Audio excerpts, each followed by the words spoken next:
Merci pour votre fidélité au programme de la 7TV. Mesdames et messieurs, il est 13h. Bonjour, bienvenue dans ce journal. À la une de cette édition, la marche vers la commission d'instruction de la Haute Cour de justice s'accélère pour les 5 anciens ministres sous Macky Sall, à savoir Mansour Faye, Moustapha Diop, Ismaïla Madior Fall, Sophie Gladima et Ndeye Saly Diop. 3 d'entre eux ont déjà reçu leur mandat de comparution. Ndeye Saly Diop ouvrira le bal le 19 mai prochain.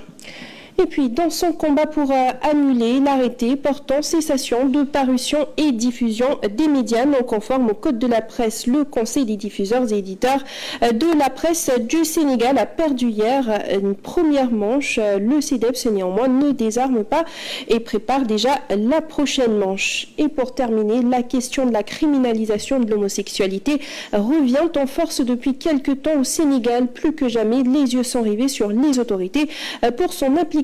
C'est une décision qui ne devrait néanmoins pas tarder d'après Bougar Diouf de la coalition Diomaye Président. Voilà tout pour l'essentiel des titres. Le développement, c'est tout de suite.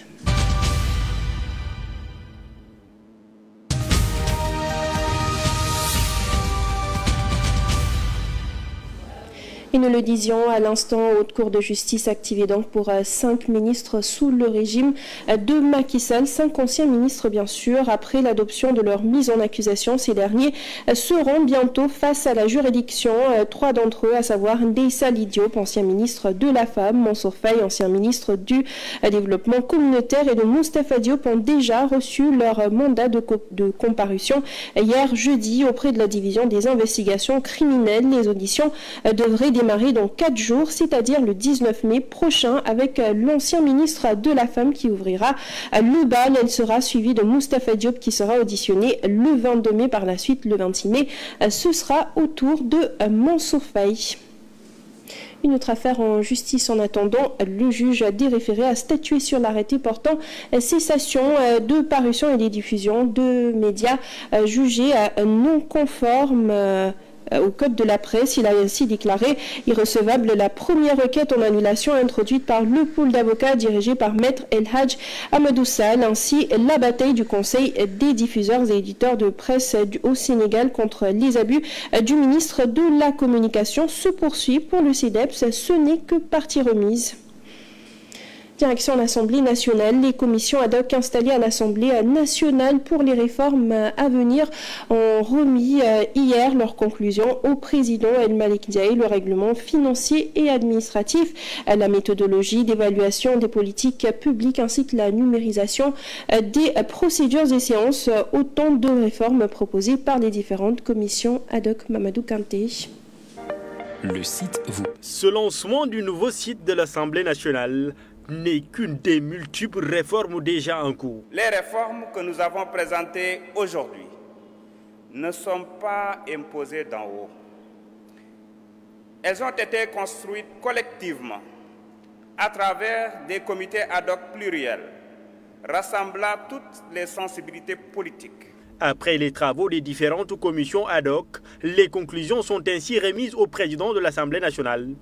D'abord, sur le règlement financier et administratif. Aujourd'hui, grâce aux propositions du comité, l'Assemblée nationale disposera enfin d'outils clairs, normés et applicables pour assumer pleinement cette mission. Puis sur l'évaluation des politiques publiques. Le règlement financier en vigueur date de 1963. Il évoque des institutions disparues et des procédures dépassées. S'agissant du règlement administratif, sa dernière révision date de 1985. Il est silencieux sur nombre d'évolutions importantes survenues depuis. Et enfin, sur le sursaut numérique. Il vise à doter notre administration d'outils modernes, à fluidifier le travail parlementaire et à renforcer la transparence. Des réformes pour enclencher une nouvelle ère à l'Assemblée nationale, auxquelles adhèrent pleinement députés et personnel administratif. Je me réjouis de ce que ce matin, 6 mois après, nous sommes en train de voir les premiers résultats de cet engagement solennel que vous aviez alors pris devant vos collègues. Cependant, au milieu de ces réformes, subsistent toujours des manquements. C'est la prise en charge et le renforcement ou la valorisation de notre patrimoine immobilier et foncier. Qu'il y a un autre maillon manquant, c'est la prise en charge des anciens parlementaires. Malgré ces manquements, les projets de réforme permettront, selon le président de l'Assemblée, à aller vers une vraie rupture. À cette occasion, le président de l'Assemblée nationale s'est aussi prononcé sur les véhicules de fonction attribués aux députés. El Malik Dia a annoncé que tous les parlementaires recevront un véhicule de fonction avant les prochaines vacances parlementaires. Demandez-vous une rallonge budgétaire pour les 165 véhicules. On ne demande aucune rallonge budgétaire pour acheter des véhicules. Nous avions déjà suivi toutes les procédures et normalement, avant les vacances parlementaires, les députés recevront leurs véhicules. Il faut préciser que les députés recevaient des véhicules de fonction, mais ça a été un choix sous la 14e législature de préférer des indemnités à la place des véhicules. Chaque député percevait ainsi 900 000 et la somme globale durant tout le mandat était estimée à 54 millions. Mais avec cette somme, on peut avoir un véhicule qui sera le patrimoine de l'État. À présent, la question de la criminalisation de l'homosexualité au Sénégal qui revient en force depuis les récentes présences remarquées de membres de la communauté LGBT à Dakar. Selon Bougar Diouf, la criminalisation de l'homosexualité sera très bientôt votée au niveau de l'Assemblée nationale. Membre de la coalition, Diomaye président, il estime néanmoins que le gouvernement ne veut pas être dans la précipitation. Si aujourd'hui on en parle au Sénégal, c'est parce qu'il y a une élite qui a informé les gens. Les gens n'avaient pas ces infos-là. Vous voyez bien. Donc il y a une élite. Au lieu de parler de la vie chère, du loyer, de l'eau, de l'électricité, de l'emploi des jeunes, on parle uniquement d'homosexualité. Ces formes d'information, c'est ça qui doit cesser. La loi, on ne va pas se précipiter. On va éteindre. Ce que j'ai dit, c'est assez clair. On éteint tous ces foyers-là où on parle même le mot. Le mot soit criminalisé. Ce n'est pas seulement criminaliser l'acte.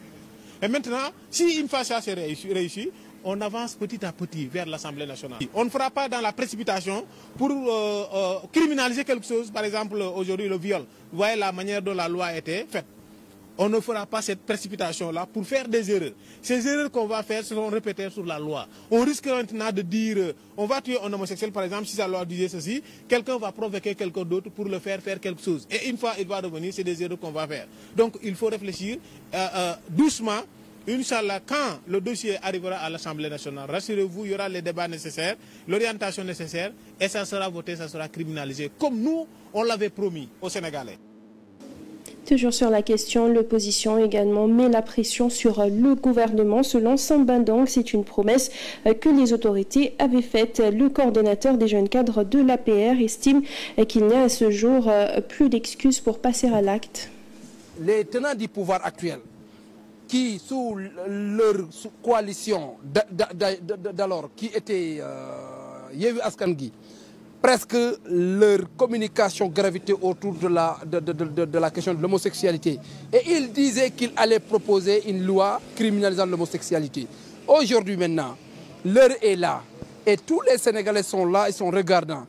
L'homosexualité, ni nos coutumes, ni nos traditions, ni nos religions ne l'autorisent. Donc aujourd'hui, les tenants du pouvoir, ils n'ont aucune excuse pour dire que l'homosexualité, ils n'ont aucune excuse pour ne pas criminaliser l'homosexualité. C'est une question urgente, c'est une question obligatoire, c'est une obligation à ce que l'homosexualité soit criminalisée et même le mot qu'il soit ôté de notre jargon linguistique. Et nous allons participer à la marche pour manifester notre indignation, pour manifester notre désaccord, pour manifester notre soutien aux guides religieux, aux foyers religieux et à tous ceux qui militent pour la criminalisation de l'homosexualité au Sénégal. Sur notre sujet à présent, direction AIBD, le personnel de l'aéroport international Blaise Diagne décrit la gestion du nouveau directeur. Djibril Sakho déplore la confiscation de plusieurs acquis obtenus par les travailleurs. Le secrétaire général du syndicat des responsables des aéroports estime que cette situation économique de l'aéroport ne justifie pas les licenciements ou encore la réduction des salaires.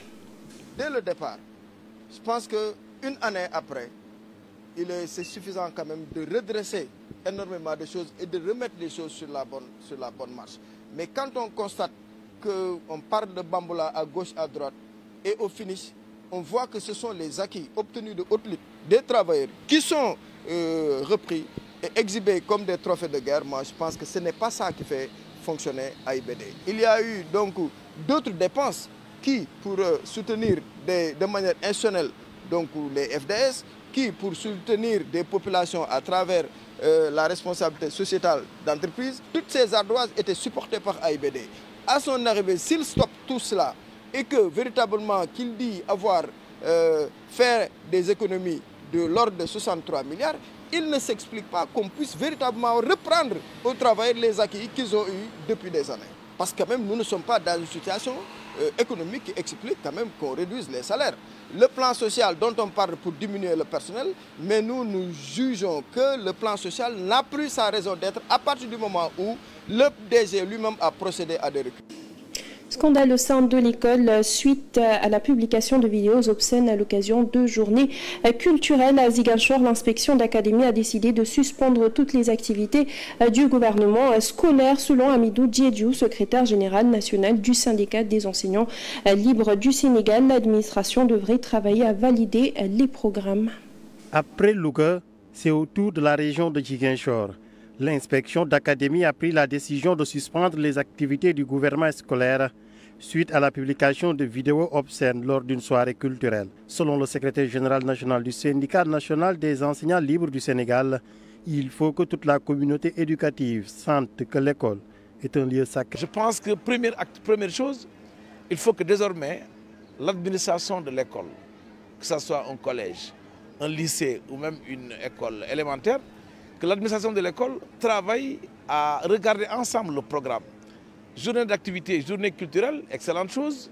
Ce sont des moments de récréation. Mais qu'est-ce qui se fait durant ces moments? Il faut que le programme soit partagé, validé. À l'occasion de ces journées culturelles, l'enseignant encadreur joue un rôle prépondérant dans la bonne organisation de ces activités. C'est ça qui pose problème. En fait, le rôle de l'enseignant encadreur doit non pas se limiter seulement à dire ok, l'activité est validée et que de ce point de vue, les enfants peuvent dérouler. Non, c'est validé, mais comment cela est déroulé?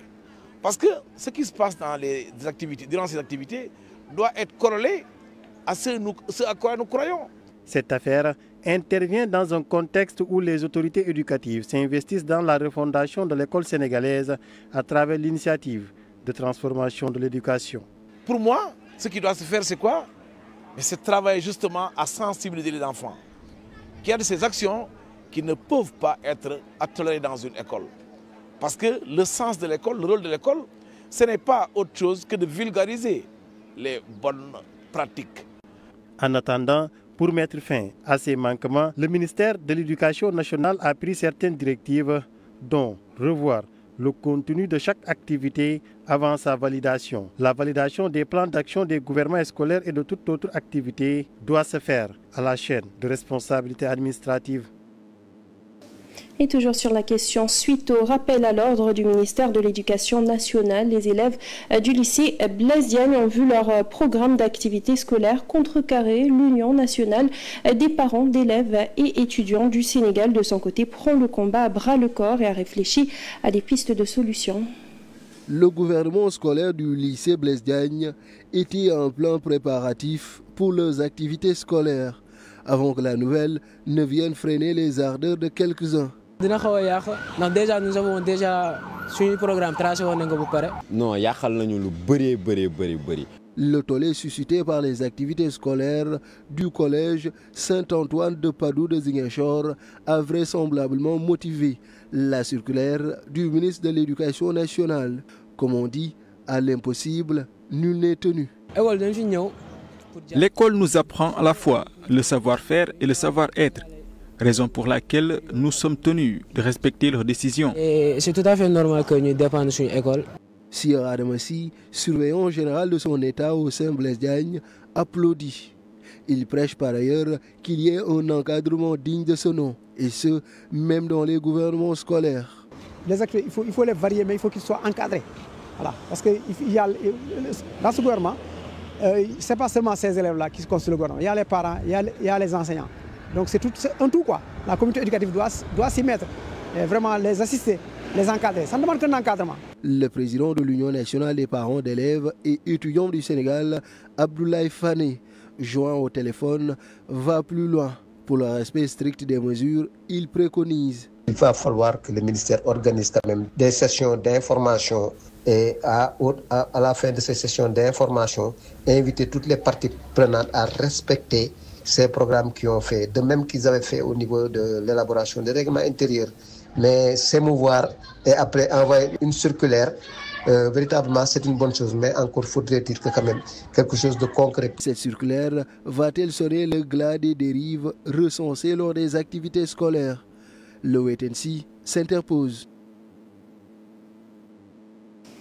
À présent, retour sur cette affaire rocambolesque à la Médina, rue 5. Un ressortissant nigérien arrêté en possession d'un chat mort dissimulé dans un sac en plastique. L'arrestation a eu lieu après que les forces de l'ordre aient été alertées par l'attitude étrange du suspect sur place. Population et vendeurs sont sous le choc et appellent à plus de contrôle. Arrestation d'un vendeur de Dibi Aoussa pour trafic et tentative de vente de viande de chat à la Médina. La vidéo est devenue virale sur les réseaux. Une situation qui pousse certaines personnes à s'interroger sur la qualité des aliments consommés dans les rues de la capitale. Un gars qui vend de la viande de chat, on doit le condamner à vie. Parce que ce n'est pas normal. Parce que les gens sont pauvres aussi. Ils n'ont pas toujours la bourse pour s'acheter de la bonne nourriture. Donc ils mangent dans la rue, dans les gargotes. Selon eux, il y a trop de laisser-aller dans ce pays, n'importe qui, pour faire le commerce. Les gars qui vendent, les ambulants qui vendent la viande dans les rues là, comme ça, illégalement, c'est pas normal. Pousse-pousse, ils n'ont pas de certificat médical, ils n'ont rien. Ils ne font que vendre leurs marchandises. Peut-être qu'il y a dans d'autres pays, le chat se mange, mais au Sénégal, ça ne se mange pas. Peut-être que dans un autre pays, ce ne serait pas un délit. Au Sénégal, c'est un délit. Ici, à la Médina, c'est la stupéfaction. Pour ceux-là qui ont vu la vidéo, selon eux, si l'on continue de constater ce genre de pratiques au Sénégal, c'est parce qu'il n'y a pas suffisamment de contrôle de la part des autorités.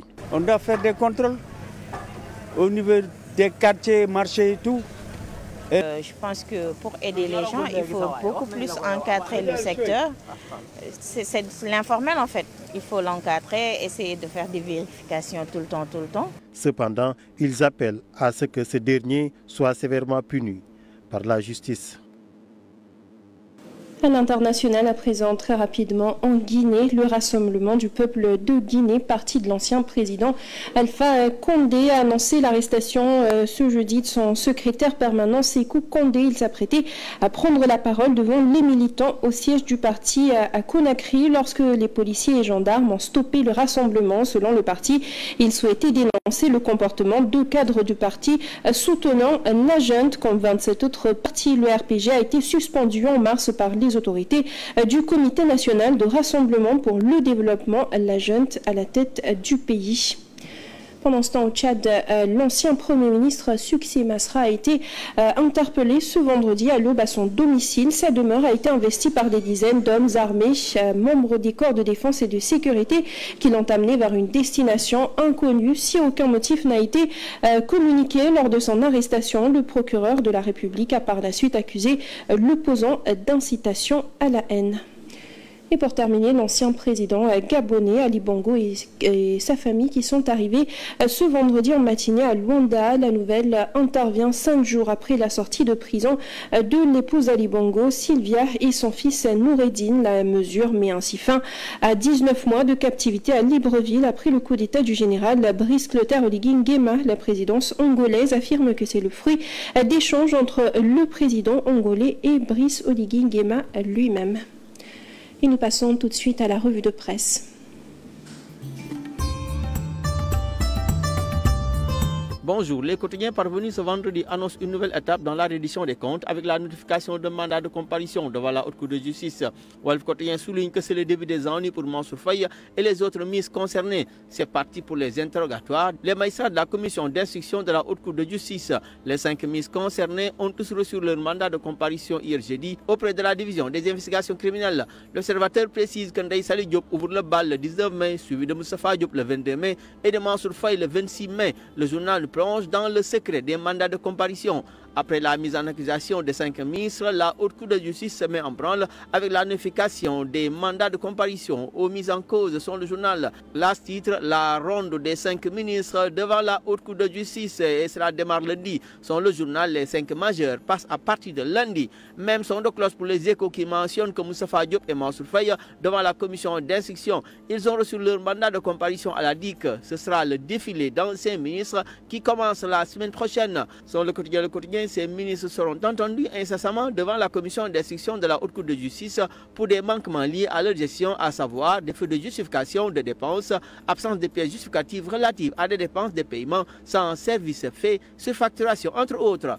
Restons avec le quotidien qui fait le bilan de la lutte contre le blanchiment de capitaux. Selon le journal, il affirme que la cellule nationale de traitement des informations financières CENTIF n'a pas chômé en 2024 avec des soupçons de blanchiment d'argent en hausse. Il lui a remis 46 rapports issus de ces enquêtes en 2024. Selon Vox Populi, CENTIF a enregistré 928 déclarations d'opérations suspectes en 2024, dont 83% émanant des banques et établissements financiers, sans compter 42 millions de francs CFA de déclarations de transactions en espèces, dépassant le seuil réglementaire de 15 millions de francs CFA. Libération lui évoque une autre affaire relative à celle d'une prédation foncière en lien avec le site du futur palais de justice de Pikine-Guédiawaye. Le journal annonce que le procureur général a émis des ordres d'arrestation dans cette affaire impliquant des fonctionnaires et des particuliers mis en cause par une enquête de la brigade des affaires générales et la division des investigations criminelles. La tribune lui évoque le cas Azoura Fall qui bénéficie d'une liberté provisoire, mais le juge Ibrahim Amidou Dem tape du poing sur la table et déclare « On a combattu une justice instrumentalisée, elle est maintenant ridiculisée ». La tribune lui se penche sur le CDEPS qui annonce de nouvelles poursuites judiciaires contre le ministre de la Communication. Cela fait suite à la requête contre l'arrêté de cessation d'apparition déclaré irrecevable. Il est acquis au débat que le dit ministre n'a aucune compétence pour ordonner la fermeture d'un organe de presse. Source A lui parle des journalistes en danger avec les cartes nationales de presse délivrées en 2021 qui arrivent à expiration. Pour une validité de 3 ans, les premières cartes de presse au nombre de 200 sont arrivées à expiration. La commercialisation des noix d'anacarde est le sujet mis en exergue par Sud Quotidien qui fait état d'une campagne sous haute tension à Ziguinchor, la capitale méridionale du Sénégal, dont les acteurs de ce secteur indexent un abandon total de l'État. En sport, record parle de Sadio Mané qui vise le 3e à la suite. Tribune Sport lui titre le Barça sacré champion d'Espagne pour la 28e fois. Bonne lecture.